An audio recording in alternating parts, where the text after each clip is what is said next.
ఆహ్లాదకరమైన పచ్చని పొలాల మధ్య ఉన్న ఒక చిన్న గ్రామంలో సాధారణమైన ప్రేమతో కూడిన జీవితం గడిపే ప్రియ మరియు అర్జున్ అనే భార్యాభర్తలు ఉండేవారు. ఈ కథలో వారు ఒకరిని ఒకరు అర్థం చేసుకుంటూ తమ జీవితం ఎలా మెరుగుపరుచుకున్నారో తెలుసుకుందాం. ప్రియ, అర్జున్ కలిసి తమ చిన్న కూరగాయల తోటను చూసుకుంటూ, బావి నుండి నీరు తీసుకువస్తూ, సంతోషంగా కష్టపడుతూ తమ పనులు పూర్తి చేసుకున్నారు. ఒకరోజు తమ పొదుపు గురించి ఎలా ఖర్చు చేయాలనే విషయమై ప్రియ, అర్జున్ మధ్య చిన్న వివాదం చోటు చేసుకుంది. అర్జున్ పైకప్పు చక్కదిద్దాలని కోరుకోగా, ప్రియ ఒక ఆవును కొనాలని కలగన్నారు.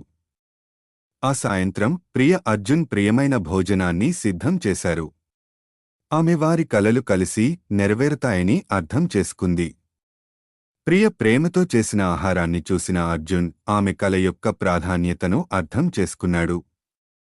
పైకప్పును కూడా చక్కదిద్దుతూ ఆవు కొనే ప్రణాళికను చేయాలని వారు నిర్ణయించారు.